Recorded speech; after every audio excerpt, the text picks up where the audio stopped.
In the last video, we explored how the 20th century changed our understanding of truth, moving from a world where truth was seen as fixed and objective to one where truth is understood as shaped by culture, history, and human experience.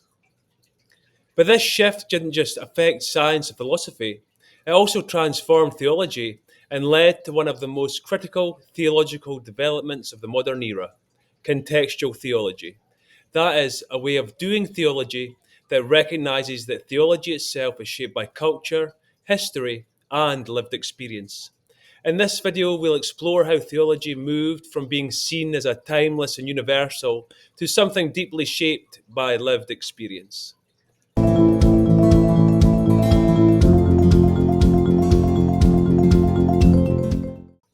Long before these academic discussions emerged, missionaries were already grappling with this question of how theology could be transplanted or contextualized into different regions beyond the Western scope of Christianity.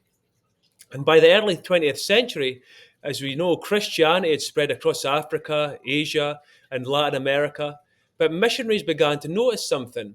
They noticed that their way of contextualizing the gospel message wasn't working. Simply transplanting European theology and church structures wasn't optimal. People weren't just accepting the Christianity as it was taught, they were interpreting it through their own cultural lens. And in response, theologians began to discuss how Christianity could better adapt to different cultural situations. Some churches, for instance, translated the Bible into local languages. Others incorporated indigenous music, arts, and symbols into worship. Catholic documents encouraged the purification of local traditions. That means they accepted some cultural elements but maintained Western theological frameworks. However, despite these adaptations, the core doctrines always remained untouched. Christianity was presented as unchanging, it merely applied to different settings. It was like a plug and play form of Christianity, and it was assumed that Christianity was universal.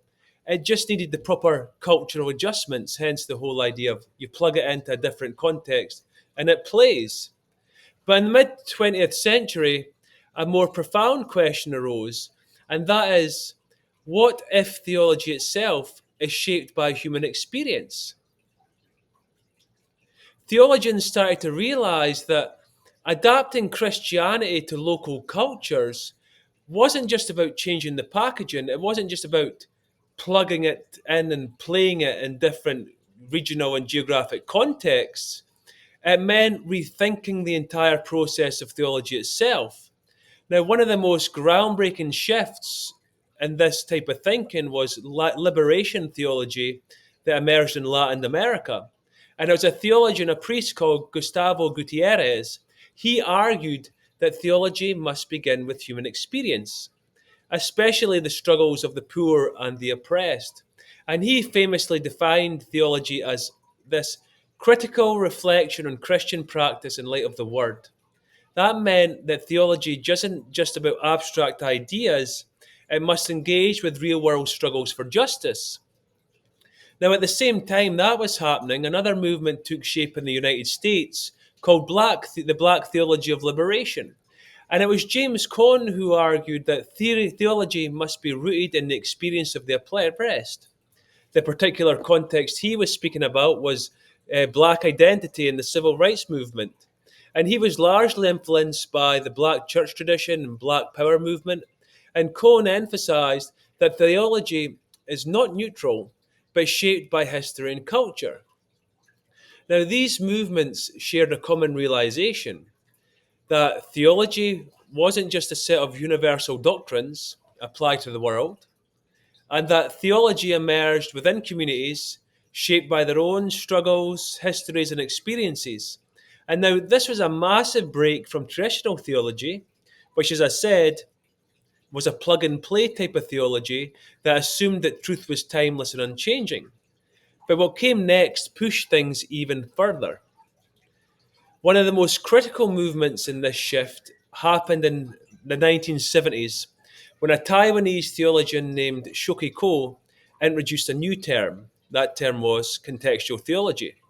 Now, like I keep on saying, for years many assumed that theology could be indigenized, meaning it could be adjusted for different cultures while keeping the same core ideas. However, Coe argued that theology needed to go beyond cultural adaptation and that it had to engage directly with the lived realities of people in specific social contexts and historical settings. In other words, theology is not just about culture, it's also about history. It's about how movements for justice, war, and colonization shape theology.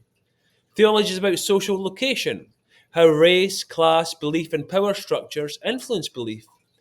Theology is also about the marginalized, how theology must listen to and respond to those on the edges of society.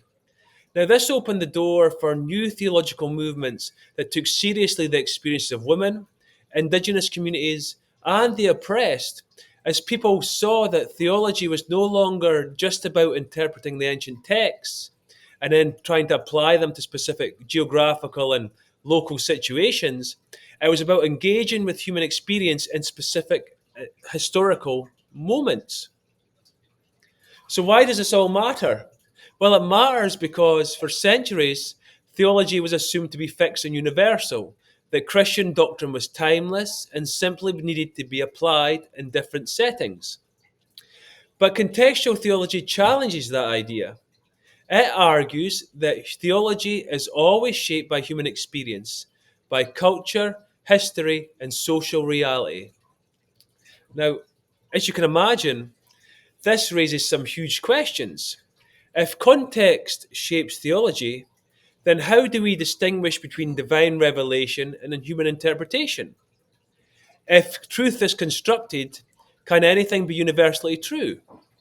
If our understanding of God is constructed, is God true? And then when we think about it, how does this affect the way we do theology today? Now, in the following video, we'll look at two big names in contextual theology. That's Robert Schreiter and Stephen Bevins. But for now, I'd like to hear from you. Should theology adapt to different cultures and historical moments? Or should it stay fixed and universal? Well, drop a comment below and let's keep the conversation going.